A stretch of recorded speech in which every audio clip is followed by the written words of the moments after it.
मनुष्य के पास वास्तव में एक आत्मा है। 1901 में आत्मा अनुसंधान समूह ने विकिरण से पूरी तरह अलग एक जगह बनाई। सभी ताप विनिमय प्रयोगशालाएं, कैंसर से मरने वाला एक पुजारी पहला परीक्षण विषय बन जाता है। मृत्यु से पहले आखिरी क्षण में उन्हें एक आइसोलेशन बॉक्स में रखा गया था। एक बार तैयार होने पर उन्होंने संरोध बॉक्स के नीचे छोटे पैमाने को खोला। पुजारी के वजन का डेटा है। जिस क्षण पुजारी ने सांस लेना बंद कर दिया, उसका वजन निश्चित रूप से बदल गया। उनका अंतिम वजन 24 ग्राम कम हो गया। प्रयोग आत्मा के अस्तित्व को सिद्ध करते हैं, लेकिन अचानक प्राथमिक कणों में अचानक उछाल आ गया। हालांकि संरोध बॉक्स में पुजारी अचानक जीवित हो गया, लेकिन जागने के बाद पुजारी असामान्य रूप से सक्रिय हो गए। इसके अलावा मुझे हमेशा भूख लगती रहती है, लेकिन अस्पताल से सचमुच 1 मिनट के भीतर ही उनकी मृत्यु हो गई। परंतु यदि तुम अपनी आत्मा खो दोगे तो तुम कैसे जीवित रहोगे? वे केवल ये सोच सकते हैं कि नमूने पर्याप्त नहीं है और अधिक परीक्षण करने की आवश्यकता है। महिला डॉक्टर क्रिस्टन ने पादरी से पूछा कि उसने क्या अनुभव किया है। उन्होंने कहा कि उन्होंने एक जादुई कमरा देखा, वहाँ हर कोई मुस्कुरा रहा था। इसके अलावा भुजाएं अनंत तक विस्तारित हो सकती हैं। उसने सोचा कि वे लोग पूरे कमरे में थे। अचानक उसे अपने कंधे पर एक हाथ आता हुआ महसूस हुआ, जो उसका कोई अच्छा दोस्त लग रहा था। जब वो पलटा तो एक चमत्कार हुआ और डॉक्टर ने ये भी पाया कि पुजारी का ट्यूमर भी गायब हो गया था और कैंसर कोशिकाएं भी धीरे धीरे सिकुड़ रही थीं। इसे समझाने का मूलतः कोई तरीका नहीं है, इसलिए उन्होंने एक प्रयोग करने का निर्णय लिया। वे एक जगह से एक मरती हुई औरत की तलाश में आए थे, लेकिन जैसे ही प्रयोग शुरू हुआ, प्रयोगशाला में पिछली बार की तरह फिर से प्राथमिक कणों की मात्रा में अचानक वृद्धि देखी गई।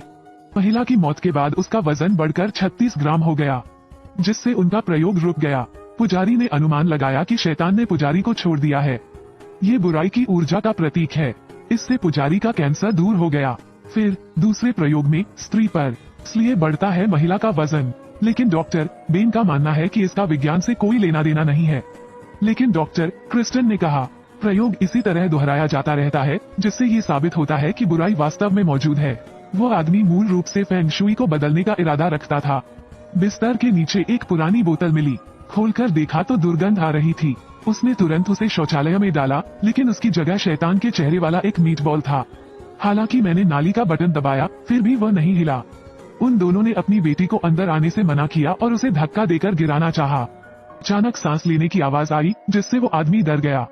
उसने जल्दी से उसे तोड़ा और पानी डाला, तभी उसकी बेटी अंदर आई।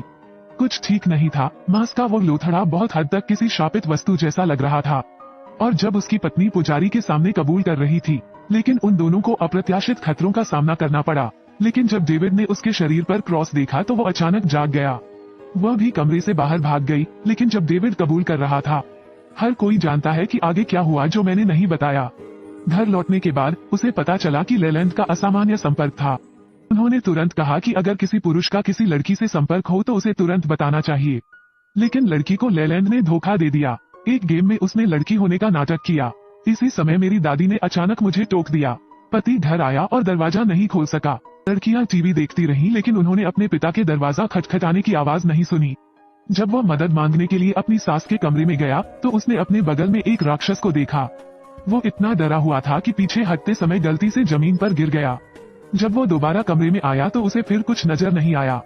पता चला कि पत्नी ने बच्चों की खातिर दरवाजा बंद कर लिया। शाम को छोटी लेक्सिस ने फिर से खेल में प्रवेश किया। लेलैंड भी खेल में है, लगातार अपनी माँ की कहानी सुन रही है। लेकिन लेक्सिस ने जल्द ही इस विसंगति को पहचान लिया। लड़की ने मकसद जानने के लिए सिर्फ धोखा देने का नाटक किया। सोमवार को डेरिन ने अपनी सास को सप्ताहांत से पहले अपना घर छोड़ने के लिए कहा। उसने सोचा कि उसकी सास अशुद्ध वस्तुएं लाती है, लेकिन उसकी सास ने कहा कि वो उसके बच्चे का ख्याल रखती है। वो ऐसी बातें कैसे कह सकता है? लेकिन डेरिन दृढ़ निश्चयी थे। हालांकि कमरे में लौटने के बाद सास ने दोनों बहनों के साथ एक जादू किया और पत्नी डेविड के कमरे में गई। डेविड को पता चला कि उसकी जीभ की नोक सांप की जीभ की तरह थी। लेकिन सोमवार को डेविड ने पाया कि क्रिस्टन ये सब खत्म करना चाहती है। लेकिन क्रिस्टन ने कहा, उस दिन के बाद वो सीधे घर चली गई। उन्हें कुछ नहीं हुआ। डेविड पूरी तरह से स्तब्ध था। उन्होंने कहा कि वो सिर्फ ये कह रहे थे कि वो थोड़ा थके हुए होंगे। हालांकि शाम को डेविड के कमरे में एक महिला दिखाई दी। जब डेविड को लगा कि वो सपना देख रहा है तो ये बिल्कुल सच लगा। उसने कोने में एक मृत नन को देखा।